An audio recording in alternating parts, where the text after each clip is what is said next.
प्रणाम सब गोटा के। हम डॉली मिश्रा एकटा खिलौना गाबऽ जा रहलहुँ हैं। नीक लागत तऽ चैनल के लाइक आ सब्सक्राइब करब। बौआ के दीदी कथी ले एलनी, बौआ के दीदी कथी ले एलनी,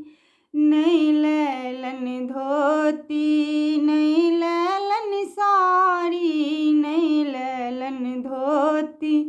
नहीं लेलन साड़ी, मरबरिया भतार संगे की कर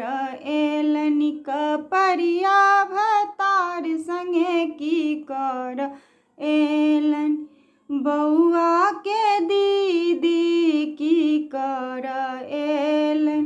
बौआ के मामी की कर एलनी, बौआ के मामी की कर एलन, नहीं लेलन सोना नहीं लेलन चांदी, नहीं लेलन सोना नहीं लेलन चानी, सोनरवा भतार संगे की कर एलन, सोनरवा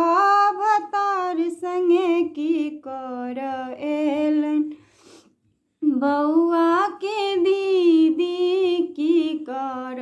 एलनी, बौआ के दीदी की कर एलन,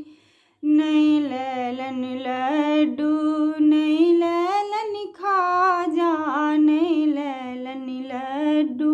नहीं लेलन खाजा, हलुवैया भतार संगे की कर एलनी, हलुवैया भतार संगे की कर एलन, बौआ के मौसी भने एलनी, बौआ के मौसी भने चली एलन, ओ लेलन धोती ओ लेलन साड़ी, ओ लेलन धोती ओ लेलन साड़ी, बौआ के मौसी भने चली एलन, सोना ओ चानी से हो लौका एलनी, सोना ओ चानी से हो लौका एलन, लड्डू खाजा संगे में लेलन, लड्डू खाजा संगे में लेलन, बौआ के दीदी की कर एलनी, बौआ के दीदी की कर